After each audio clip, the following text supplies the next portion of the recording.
اللہ تعالیٰ عنہ بولتے تھے اللہ تبارک و تعالیٰ اسی کو قرآن بنا کر دے. تو عمر رضی اللہ تعالیٰ عنہ بہت بڑی شخصیت ہے اور اس امت پر بہت بڑا ان کا احسان ہے. اور حضور نے فرمایا کہ عمر جس کوچے سے گزرتا ہے شیطان اس راستے کو چھوڑ دیتا ہے. کیونکہ حضرت عمر رضی اللہ تعالیٰ کے دل میں اللہ کا ڈر اور خوف بہت زیادہ تھا، اسی وجہ سے شیطان وہ راستہ چھوڑ دیتا تھا جس راستے سے عمر رضی اللہ تعالیٰ گزر کرتے. اور چلتے چلتے ایک بات یہ بھی کہتے چلے جاؤں کہ یہ مسلمانوں کا نیا سال محرم سے شروع ہوتا ہے. تو پہلی بات یہ میں آپ سب کو مبارکباد پیش کرتا ہوں کہ ہمارا مسلمانوں کا نیا سال محرم شروع ہو گیا ہے. اور آپ کی بھی ذمہ داری ہے کہ آپ بھی اپنے ملنے والوں کو روزانہ کی بنیاد پر 5-10 بندوں کو نئے سال کی مبارکباد پیش کیا کریں گے نا انشاءاللہ. میں بھی کروں گا، آپ بھی کریں، کیونکہ یہ ہر دور کے اندر مسلمانوں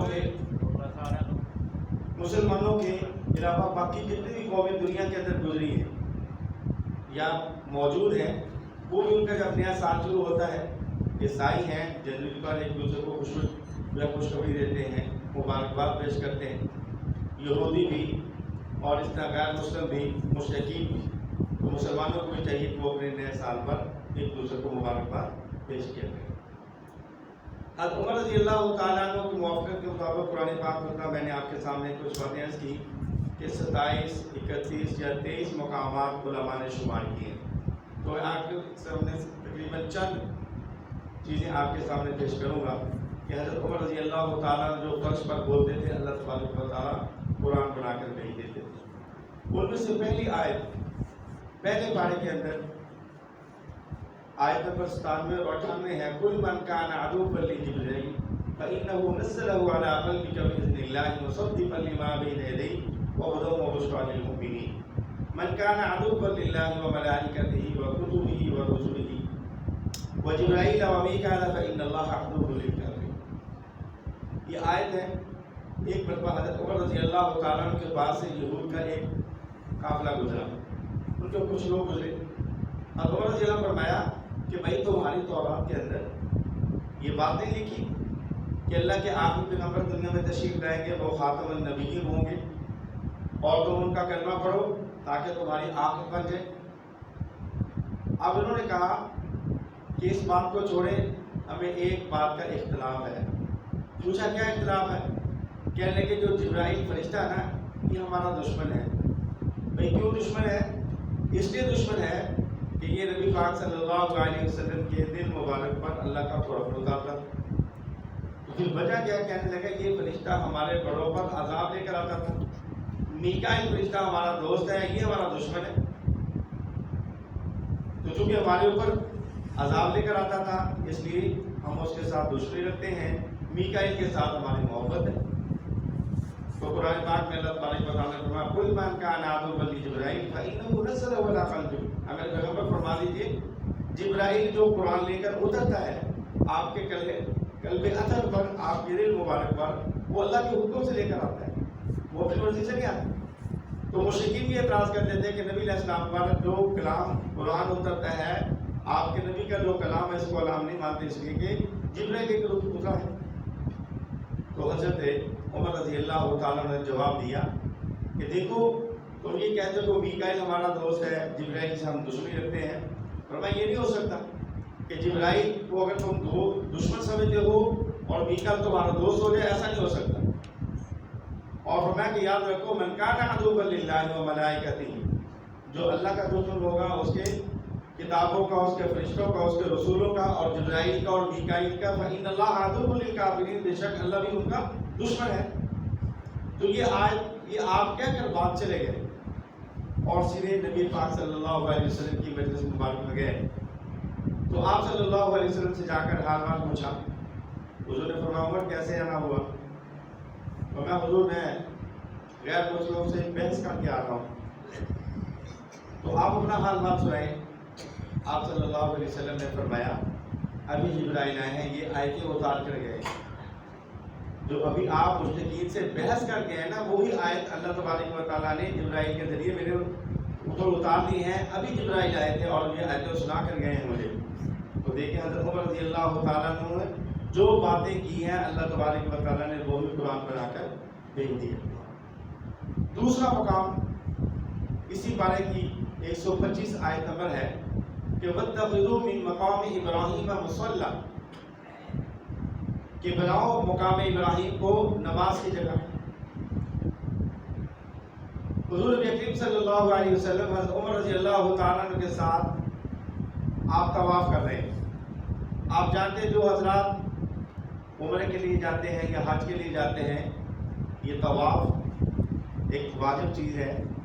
یعنی جب احرام باندھا ہوتا ہے تو احرام کی حالت میں طواف کیا جاتا ہے، یہ ضروری ہوتا ہے.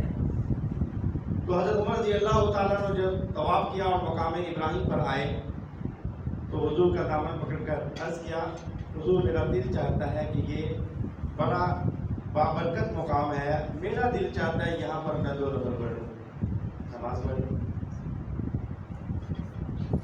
حضور اکرم صلی اللہ علیہ وسلم نے ارشاد فرمایا بھی ابھی میرے پاس اللہ کا کوئی حکم نہیں ہے، کیونکہ نبی اللہ کے حکم کا پابند ہوتا ہے. تو آپ نے فرمایا عمر ابھی تک مجھے اللہ کی طرف سے کوئی حکم نہیں ہے، لیکن اللہ تبارک و تعالیٰ نے جبرائیل کو بھیجا اور فرمایا کہ آج کے بعد یعنی طواف کے بعد 2 رکعت نماز پڑھنا ضروری ہے. اب جو بھی طواف کرے گا وہ مقام ابراہیم پر یعنی مقام ابراہیم کے قریب، اگر رش کی وجہ سے جگہ قریب نہ ہو تو آپ حرم کے اندر جس حصے میں بھی پڑھیں گے آپ کو انشاءاللہ وہ مقام ابراہیم کا ہی ثواب ملے گا. تو جب یہ آیات نازل ہوئی تو اللہ تبارک و تعالیٰ نے یہ آیات بھیجی تو اس وقت سے یہ حکم جاری ہو گیا کہ وَاتَّخِذُوا مِن مَقَامِ إِبْرَاهِيمَ مُصَلًّى، کہ مقام ابراہیم پر اس کو اپنی نماز کی جگہ بناؤ مقام ابراہیم کو. تو حضرت عمر رضی اللہ تعالیٰ عنہ کے جو الفاظ دنیا کے اندر تھے اللہ تبارک و تعالیٰ نے بیان ان کو قرآن بنا کے دیا. اور تیسرا مقام سورۃ نساء ہے، آیت نمبر 65 ہے کہ فَلَا وَرَبِّكَ لَا يُؤْمِنُونَ حَتَّى يُحَكِّمُوكَ فِيمَا شَجَرَ بَيْنَهُمْ ثُمَّ لَا يَجِدُوا فِي أَنفُسِهِمْ حَرَجًا مِّمَّا قَضَيْتَ وَيُسَلِّمُوا تَسْلِيمًا.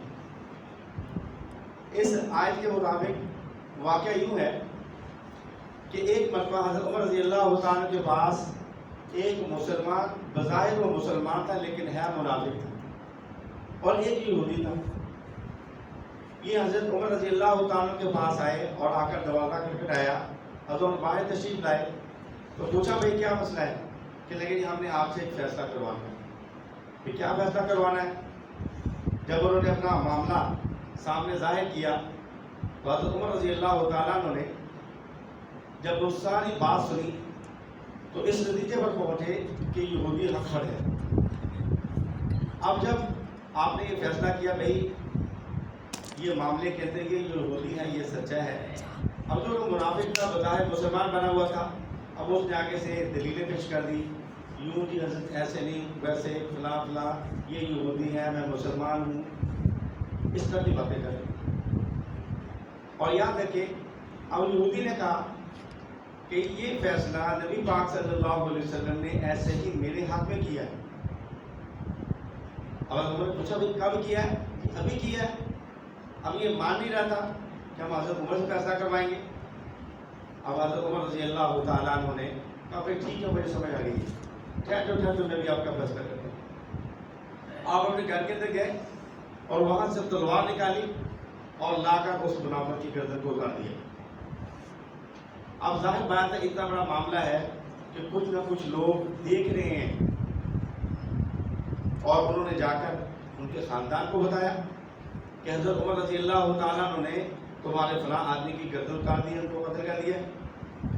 اب حضرت عمر رضی اللہ تعالیٰ عنہ گھر گئے، غسل کیا، کپڑے پہنے، خوشبو وغیرہ لگائی، اور جب یہ معاملہ ان کے خاندان تک پہنچا اور وہ نبی پاک صلی اللہ علیہ وسلم کے پاس لے گئے اس معاملے کو. ادھر حضور کریم صلی اللہ علیہ وسلم نے حضرت عمر کو بھیجنے کے لیے اپنا نمائندہ بھیجا. دروازہ کھٹکھٹایا، جی کیا بات ہے جی، آپ کو حضور نے یاد فرمایا ہے. ٹھیک ہے میں آتا ہوں. پھر پوچھنے کہ بھائی بات کیا ہے؟ کہنے لگے وہ خاندان والے لوگوں نے یہ کہا کہ حضرت عمر نے ان کے آدمی کو قتل کر دیا. فرمایا ٹھیک ہے تم چلے جاؤ, مجھے بات سمجھ آئے گی. فرمایا تم جاؤ میں آتا ہوں. حضرت عمر رضی اللہ تعالیٰ عنہ پوری تسلی کے ساتھ گئے. اب یہاں آپ کے ذہن میں سوال آ سکتا ہے کہ حضور نے بلایا اور حضرت عمر کہتے ہیں میں آ رہا ہوں, اور تسلی سے کہیں کیوں؟ یہ بھی آپ کو بتا دیتا ہوں کہ تسلی سے اس لیے گئے کہ حضرت عمر رضی اللہ تعالیٰ عنہ جانتے تھے جو میں نے ابھی فیصلہ کیا میں نے غلط نہیں کیا, یہ فیصلہ میں نے بالکل صحیح کیا. اور وہ یہ چاہتے تھے کہ میں آہستہ جاؤں تاکہ جبرائیل میرے آنے سے پہلے پہنچ جائے. اور پھر ایسا ہی ہوا کہ جب حضرت عمر رضی اللہ حضور کی مجلس میں گئے, بجائے کہ حضور یہ پوچھے کہ آپ نے اس کو قتل کیوں کیا, تو آپ نے فرمایا عمر آپ نے اچھا کیا ہے, اچھا کیا ہے. کیونکہ قرآن پاک میں سورۃ احزاب کے اندر یہ آیت موجود ہے کہ وَمَا كَانَ لِمُؤْمِنٍ وَلَا مُؤْمِنَةٍ إِذَا قَضَى اللَّهُ وَرَسُولُهُ أَمْرًا أَن يَكُونَ لَهُمُ الْخِيَرَةُ, کہ جب اللہ اس کا رسول کسی معاملے میں فیصلہ کر دے تو کس کو اختیار نہیں مومن مرد اور عورت کو کہ اس فیصلے کو تبدیل کرے. تو حضرت عمر رضی اللہ تعالیٰ عنہ نے فرمایا کہ جس بندے کو اللہ کے پیغمبر کا فیصلہ منظور نہیں ہے اس کا فیصلہ اس تلوار سے کیا جا سکتا. اور پھر اللہ کے نبی صلی اللہ علیہ وسلم پر وحی کی کیفیت آئی تھی کہ جب آپ پر وحی آتی تھی تو آپ اس کیفیت کے اندر چلے گئے. اب لوگ خوش ہو رہے ہیں کہ ہمارے بارے میں کوئی خوشخبری آ رہی ہے. اب عمر کو تسلی ہے, فرمایا کہ نہیں پتہ چل جائے گا ابھی. جب آپ صلی اللہ علیہ وسلم پر وہ کیفیت ختم ہوئی وحی کی تو آپ نے قرآن کریم کی آیت پڑھی فَلَا وَرَبِّكَ لَا يُؤْمِنُونَ حَتَّى يُحَكِّمُوكَ فِيمَا شَجَرَ بَيْنَهُمْ ثُمَّ لَا يَجِدُوا فِي أَنفُسِهِمْ حَرَجًا مِّمَّا قَضَيْتَ وَيُسَلِّمُوا تَسْلِيمًا. آپ کے رب کی قسم, یعنی اللہ رب العزت نے نبی علیہ السلام کے ساتھ محبت کا انتہائی درجہ بیان فرمایا کہ فَلَا وَرَبِّكَ, آپ کے رب کی قسم, اپنے نہیں کہا. کہ حضرت عمر نے جو فیصلہ کیا ہے کہ بالکل درست کیا ہے, اور بیائی نہیں جو اللہ کے نبی کے فیصلے کو نہیں مانتا اس کی سزا ایسی ہی ہونی چاہیے. اور پھر فرمایا لوگوں نے کہا کہ دیکھو جی آپ نے قتل کیا ہے, اس کی سزا ہونی چاہیے. فرمایا اس خالق نے بتا دیا کہ یہ صحیح کیا عمر نے جو کیا. تو یہ آیت بھی حضرت عمر رضی اللہ تعالیٰ کو موافقت کے اندر اللہ نے اتاری. اور سورۃ انفال آیت نمبر 67 کے اندر فرمایا ما كان للنبي ان يكون له اسرى حتى يسكن في الارض تريدون عرض الدنيا والاخره. کہ نبی کے لیے شان نہیں ہے کہ جب ان کے پاس قیدی آئے ان کو فدیہ دے کر چھوڑ دیں. معاملہ یہ تھا کہ جب جنگ بدر ہوئی ہے اس میں مسلمانوں کے پاس مشرکین کے 70 آدمی پکڑے گئے, قیدی بن کر آئے. تو نبی پاک صلی اللہ علیہ وسلم صحابہ سے مشورہ کریں گے. حضرت عمر سے پوچھا عمر تمہاری کیا رائے ہے؟ حضرت عمر کو اللہ اور اس کے رسول کے ساتھ محبت تھی, تو آپ نے ایک جملہ فرمایا حضور میری رائے یہ ہے کہ میرے رشتہ دار میرے حوالے کر دیے جائیں, ابو بکر کے رشتہ دار ابو بکر کے حوالے کر دیا جائے, علی کے رشتہ دار علی کے حوالے کر دیا جائے, ہر صحابی کے جو رشتہ دار ان کے حوالے کر دیا جائے. بس تلوار سے ان کی گردنوں کو اتار دیا جائے. اور یہ اللہ کی محبت میں تھا کہ آقا اس لیے کہ ان لوگوں کی کیسے ضرورت ہوئی ہے جو آپ کے خلاف ہاتھ اٹھائیں. اگر ان کے ہاتھ آپ کے خلاف اٹھیں گے تو ہماری تلواریں ہمارے ہاتھ کے اندر موجود رہیں تاکہ جو ہاتھ آپ کی طرف اٹھے ہم اس کو کاٹ کر رکھ دیں. اور ادھر حضور نبی صلی اللہ علیہ وسلم نے آخر میں حضرت ابو بکر رضی اللہ تعالیٰ عنہ سے رائے پوچھی. ابو بکر تمہاری کیا رائے ہے؟ حضرت ابو بکر رضی اللہ تعالیٰ عنہ مسئلوں کی بحث کے اندر نہیں پڑھتے تھے. یہ حضرت ابو بکر رضی اللہ تعالیٰ کی بہت بڑی صفت تھی کہ کبھی کوئی رائے نہیں دیتے تھے. نبی پاک صلی اللہ علیہ وسلم کے چہرے اثر کو پڑھ کر بتا دیتے تھے کہ نبی علیہ السلام کی رائے کیا ہے. تو جب آپ نے حضرت ابو بکر رضی اللہ تعالیٰ نے حضور علیہ السلام کے چہرے مبارک کو پڑھا اور پڑھنے کے بعد فرمایا آقا میری رائے یہ ہے کہ آپ ان کے جو پڑھے لکھے لوگ ہیں ان کو کہیں کہ وہ ہمارے مسلمانوں کو پڑھنا لکھنا سکھائیں تاکہ ہم دین کے اندر آگے جائیں, اور جو مالدار ہیں ان سے فدیہ لے لیں تاکہ دین پر ان کو خرچ کیا جائے. تو نبی پاک صلی اللہ علیہ وسلم کی رائے مبارک بھی یہی تھی. تو میں نے عرض کیا کہ حضرت ابو بکر رضی اللہ مسئلوں کے اندر نہیں پڑھتے تھے, وہ صرف آپ کا فیس دیکھتے تھے, آپ کا چہرہ دیکھتے تھے کہ آپ کے چہرے پر کیا ہے, اسی سے معلوم کر لیتے تھے کہ آپ صلی اللہ علیہ وسلم کی رائے مبارک کیا ہے. تو چونکہ ابو بکر کی رائے یہی تھی اور حضور نبی کریم صلی اللہ علیہ وسلم کی رائے یہی تھی، تو آپ نے اسی رائے کے مطابق آپ نے فیصلہ فرما لیا۔ لیکن اللہ کی رائے وہ تھی جو امت کی فرش کے اندر تھی۔ اللہ تبارک حدیث پاک میں آتا ہے کہ اللہ کے نبی صلی اللہ علیہ وسلم نے فرمایا کہ یہ تقدیر میں لکھا جا چکا تھا، اور اگر دنیا کے اندر عذاب آتا تو فرمایا عمر تمہارے سوا کوئی نہ بچتا۔ یعنی جو زمین پر حضرت عمر رضی اللہ تعالیٰ عنہ کی رائے تھی کہ یہ جو دشمن دین ہے، اللہ تبارک و تعالیٰ نے فرمایا تريدون عرض الدنیا من الآخرہ، کہ تم دنیا کی زندگی چاہتے ہو، اللہ تو تمہاری آخرت بہتر چاہتا ہے۔ تو فرمایا یسقینا فی الارض، اے نبی آپ کو چاہیے تھا کہ آپ ان کی گردنوں کو اڑا دیتے، ان کے خون کو بہاتے، جیسے آپ کے ہاتھ میں گلاس ہو اور آپ پانی اس کو پھینک دیں۔ فرمایا اس طرح ان کا خون بہانا چاہیے تھا۔ تو گویا کہ جو حضرت عمر رضی اللہ تعالیٰ کی رائے دنیا کے اندر تھی، فرش پر تھی، اللہ تبارک و تعالیٰ کی وہی رائے عرش پر تھی۔ اللہ تبارک و تعالیٰ نے حضرت عمر رضی اللہ تعالیٰ کی رائے کو پسند کرتا ہے، کیونکہ یہ معاملہ جو ہے اگر آپ صلی اللہ علیہ وسلم نے جو ہے فیصلہ فرماتے تو پھر تو بات ہی کوئی نہیں تھی۔ یہ صحابہ کے ساتھ مشورے کی وجہ سے ہوا تھا، اس لیے عذاب نہیں آیا۔ اور حضرت عمر رضی اللہ تعالیٰ کی تائید اللہ تبارک و تعالیٰ نے فرمائی ہے کہ جو رائے حضرت عمر کی تھی اللہ کی رائے وہی تھی۔ اسی طرح سورۃ انفال کے اندر استغفر لهم او لا تستغفر لهم ان تستغفر لهم 70 مرة فلن يغفر الله لهم۔ عبداللہ بن ابی منافق مر گیا، اس کا بیٹا نبی علیہ السلام کے پاس آیا کہ کہتا کہ حضور آپ کو پتہ چل گیا ہوا کہ میرا باپ مر گیا ہے، تو آپ اس کے جنازے کے لیے مجھے کیا دیں گے؟ تو آپ نے اپنی قمیض اتار کر اس کو دے دی۔ پھر اس نے کہا کہ آپ میرے باپ کا جنازہ بھی پڑھیں۔ ادھر جب حضرت عمر رضی اللہ تعالیٰ کو پتہ چلا، حضور کے پاس آ گئے اور نہایت ادب کے ساتھ عرض کیا حضور کیا آپ ایسے اللہ کے اور اس کے رسول کے دشمن کا جنازہ پڑھائیں؟ یہ وہ آدمی ہے جس نے مسجد زرار بنائی تھی اور آپ کے قتل کا منصوبہ بنایا تھا۔ تو یہ وہ آدمی ہے جو غزوہ احزاب کے اندر، غزوہ احد کے اندر 200-300 بندوں کو لے کر چلا گیا تھا، اور یہ وہ آدمی ہے جو زیادہ عادتوں کو جھوٹا کہتا تھا، اور یہ وہ آدمی جو کہتا تھا لئن رجعنا الى المدینہ لیخرجن الاعز من الاذل، کہتا کہ مسلمانوں کو یہ ذلیل کہتا تھا، اپنے آپ کو بڑا عزت دار کہتا تھا۔ تو حضور نبی صلی اللہ علیہ وسلم نے فرمایا عمر تمہاری بات اپنی جگہ پر ٹھیک ہے، لیکن بات یہ ہے کہ اگر ایک آدمی جہنم سے بچ کر جنت میں چلا جاتا ہے تو یہ ہمارے لیے بڑا فائدے کا سودا ہے۔